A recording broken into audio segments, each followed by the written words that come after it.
than $900 million in forex for the Bank of Ghana. And so if the Bank of Ghana has enough forex liquidity for the market and for government obligations, and the CD is strong and stable, it is because of some of these things that the Gold Board is doing. And we hope to sustain this. You know that in the whole of 2024, gold exports for the whole year stood at 66 tons, with an export value of $4.6 billion. We've done only 6 months, and yet we've crossed the $4.6 billion we got for the whole of 2024. We've crossed it. We've gone beyond $5 billion. And in terms of the volumes too, we are almost getting to 66 tons. We've done 50 tons and over.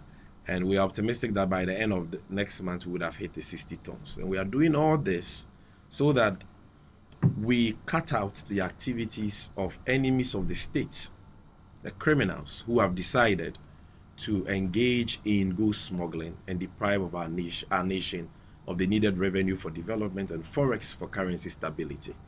And with the establishment of the Gold Board and the inauguration of the task force that has been set up by the Gold Board under the direction of President Mahama and the Minister of Finance, we hope to intensify the fight against smuggling, because the approach so far has been ad hoc. We have been relying on men from the national security apparatus on an ad hoc basis. So you realize that any time we deploy national security to the market, there is discipline. By any time we recall them, then you see people engaging in all form of vices in the market. This time around, we are not going to recall them because we have a permanent standby force protecting the national interest, ensuring that everybody trading in gold has a license.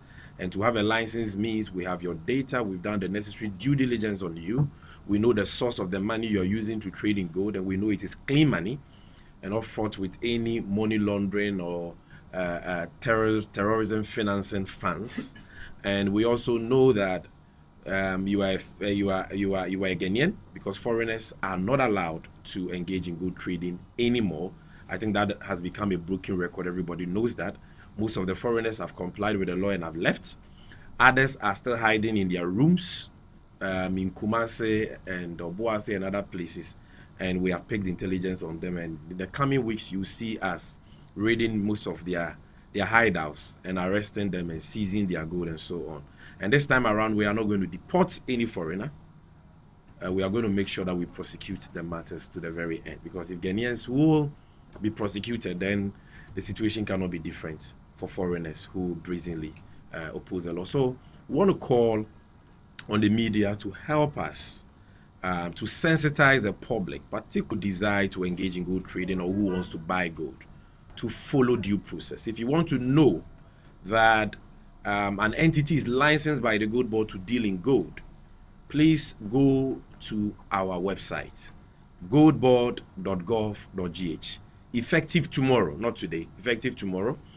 You can check the repository tab. When you click on the repository tab, you will see the list of all licenses we have issued. You will know who is an aggregator, who is a tier 2 buyer, who is a tier 1 buyer, and that list will be updated regularly so that you are not defrauded or you are not misled, because that will not be an excuse for violating the law. So the long and short of this press conference is that the transition is complete. The new legal regime governed by the Ghana Gold Board Act of 2025, Act 1140, has fully taken place, and hence anybody who desires to buy gold or engage in gold trading must get a Gold Board license. Your PMMC licenses will no longer be recognized. Your licenses from the Ministry of Lands and Natural Resources will no longer be recognized, because we've given you ample time to follow due process and apply for a new license, be issued with that license, and do your work legally in conformity with the new regime. On that note, I want to thank you once again for coming, and say that we are counting on you to spread a message, to spread the word, to educate Ghanaians, because what we are doing is very important. Those engaged in smuggling, I repeat, are enemies of the state. Those engaged in illegal gold trading are enemies of the state, because when they do that, they deprive all of us of the needed forex that we need so badly to stabilize the national currency and the revenue we need to develop our communities. And we cannot allow for that to happen. Because if GOLDBOD gets the gold and exports the gold and brings the forex to the Bank of Ghana, the economy becomes stronger, the cedi becomes stronger, and all of us benefit because it translates into stable prices. It translates into better livelihoods and living conditions for all of us. And that is why we must see this GOLDBOD initiative as not a partisan political agenda, but as a national agenda that we must all support. Thank you very much once again. So before I do a translation in the Cree language, I would want to find out if you have any questions for me. Are there any questions?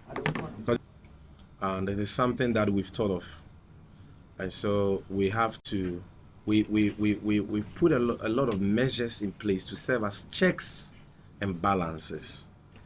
And to ensure that the members of the task force we are going to deploy with so much powers will not end up betraying the state, abusing their powers, engaging in extortion, bribery, and the rest, and encouraging the very vice they are supposed to fight. Because like you said, we've seen it in other areas, particularly in the fight against illegal mining. So what have we done?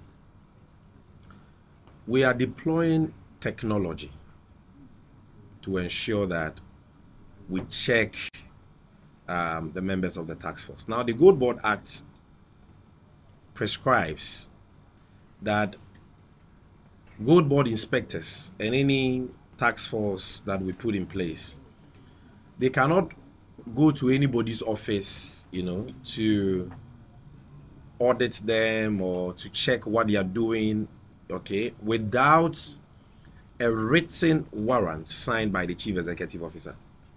So you can't be on a frolic on your own, gallivanting around Ghana and harassing miners and gold buyers and all that because you are a member of the GOLDBOD task force. You need a written warrant. And if a member of the GOLDBOD task force or a GOLDBOD inspector comes to you without a written warrant signed by the chief executive officer, you must report him to be sanctioned. Again, the officers that we are deploying at all material times when they are embarking on field operations must wear their bulletproof vest, which will have fixed on them body cams. And so on the day of their inauguration, I'm sure you're going to see them in their uniforms, you're going to see them in their bulletproof vest with their ballistic plates in their ballistic helmets, and they have body cams. So what the body cams allow us to do, not only body cams on them, their vehicles, which we are procuring, also has trackers, GPS trackers. And we have a command center. We have a command center at our head office to monitor their operations, meaning that everywhere the GOLDBOD task force will be at any material time, we will know sitting here in Accra, because the vehicles are tracked and you cannot remove the tracker without us knowing. And when you are going to embark on an exercise, you must wear the body cam for us to watch real-time video of the exercise. We will also deploy drones at the various places that they are raiding or they are conducting their field operations. So you cannot seize a certain amount of gold and come in under declare. You cannot seize a certain amount of cash and come in under declare. And as part of the task force are also members of the gold inspectorate who are not task force members. So somebody said, who watches a watchman? There are checks and balances, some technology based, some administrative, to make sure that, I mean, you cannot totally eliminate such tendencies, but we must make sure that we are able to control it to its barest uniform, barest level. So that is what we seek to do. By the time we inaugurate the task force too, would have been through with our whistle blowing policy on illegal gold trading, gold smuggling, and other gold related offenses.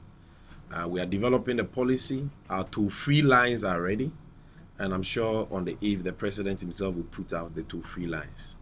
And so any Ghanaian citizen who suspects or sees or come into contact with information that shows that a person is engaging in illegal gold trading or gold smuggling, has a duty to report that to the Gold Board, and we are making that easy by providing the toll-free lines. Even if you think that the people involved are own officers, you can do so, and the policy will ensure that your anonymity is protected and guaranteed, and there will be motivational incentives in place for anybody who accurately reports the activities of illegal gold traders and smugglers, and which reports lead to arrest and seizures. Once we arrest and seize, the law says within 7 days we should go to the Gold Board Tribunal and validate the seizure. And once the seizure has been validated, we can do the needful by confiscating. And once we confiscate, a certain percentage of the value of that gold will be given to that whistleblower. If it's a media person, then that money may be enough for you to quit your media career, because you know that gold is a very high value commodity. So a very significant percentage of the value will go to whistleblowers and the task force that are able to execute such operations and arrest the perpetrators of those crimes. So we are combining technology, checks and balances, whistleblowing, and incentive packages and other administrative measures to ensure that we are able to defeat the canker of gold smuggling, illegal gold trading, and price disruptions in the market, which are inimical to the national interest. Okay. Are there any more questions? Yeah, you mentioned that the license will be issued to just Ghanaians, which means a space meant for... All about how strong our intelligence gathering system will be, and I'm telling you that it's going to be very strong. We are going to be very strong on the ground, on the quiet, gathering information about these activities, because even as we speak now, we know a lot of Ghanaians who are fronting for Indians and foreigners. A lot of them, they are in Takwa, they are in Anyinem, they are in Kumasi, they are in Obuasi. We know them. The foreigners, most of them have gone into hiding. Just a few ones are still in the system, and we are on a headhunt for them. But even those who have gone into hiding and have gotten some unpatriotic Ghanaians to front for them will be exposed. It's just a matter of time, because the intelligence gathering system we are deploying is very strong, and we are going to see that. And the law provides for very stiffer punishment for Ghanaians who engage in fronting. So if you look at Section 63 of the Gold Board Act, it provides that a person shall not front or connive with a foreigner or a company to acquire a license under this act or regulations made under this act. So once you are conniving to do that, or you're trying to front for a foreigner, you're committing an offense. And we want to admonish all Ghanaians to stay away from this menace. Okay, we're good? All right.